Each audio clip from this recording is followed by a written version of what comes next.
in Pakistan we have been trying to make people understand, whether it's organizations, whether it's military, whether it is law enforcement, whether it is education or health, most of the speakers are not aware of the fact, or the trainers and the teachers, especially in the education field, that the verbal part of a communication is just 7%. Only 7%? 93% is not said at all. And we lay a lot of emphasis on that 7%, trying to improve the language, the vocabulary. The 97% is completely neglected. They don't know that the gestures they're making, the facial expression, tonality, volume, the way you move your body, the way you move your eyes. And if you find some outstanding speakers, one of the great qualities that you will immediately be able to pick up is that they have an excellent command over non-verbal communication. And they're great speakers like that. So that's very interesting, Professor Saab. Now moving on, aap ye bataiye, what is, you also take fourth dimension course classes like I mentioned. What is the fourth dimension? And it's very fascinating. It's a very fascinating program.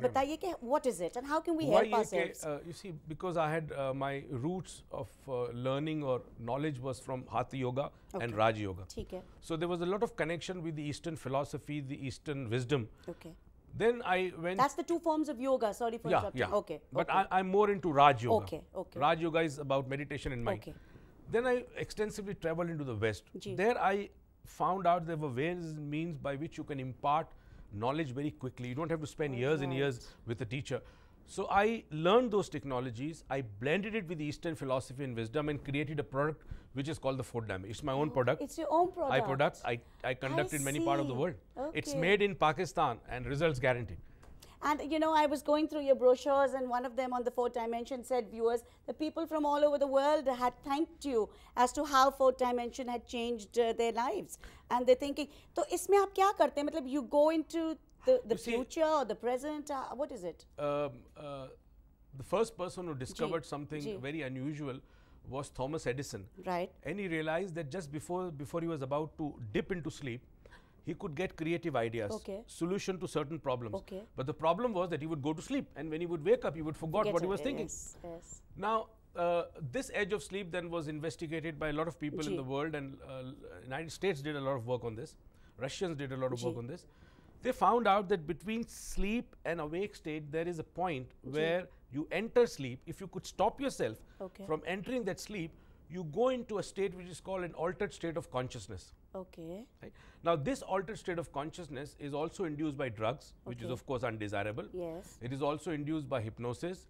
But again, under hypnosis, you are in the hands of a hypnotist. You can't do it yourself. You can't do it yourself, So I developed a technique by which a person can enter this altered state of consciousness, remain awake and alert, and still be able to connect with past, present and future. And connect with his inner self, because the subconscious mind has got answers to everything. Consciously, we only absorb 2-3% of the information that is around us. All the 100% information goes into the subconscious mind. And we store it there. We store it there. Now, if we could access into the subconscious mind, we can get answers to many questions, solution to various problems, creative ideas, out-of-box thinking. So I developed this program, and having done it and experimented it, we have so far trained about 30,000 people. And a lot of my students are from the West. And they found this to be extremely effective because, first of all, it helps in management of stress. Secondly, it helps you to get in touch with your own inner self, which is the intuition also. You rely now more on your gut feeling rather than what the information or what the external world tells you. And at the same time, you develop the also faculty connect to you know, people, higher self. Your higher self, or people perhaps who are sitting far away from you. I've attended, you know, unfortunately just one of your classes of fourth dimension, but I remember even at that time it was like, but obviously you have to take out time for that, Professor Saab. It's so amazing. You know, you can people just don't believe it when we tell them that in about 1 day of training, you become so powerful, too strong, you get such a control over your mind, that if I was to give you a name of a person you have never seen in your life before, and the person may be thousands of miles away, hazaron mil duniya mein dur baitha hoga, just by the name, the age of that person sitting here in this place, you can actually reveal a lot about that person whom you have never seen. You can even tell whether this person is suffering from a disease, what sort of clothes and the color that he's wearing right now at present, wherever he or she may be. And what is the person exactly doing at this moment? You can call and find out. You will be shocked. It is just one day of training.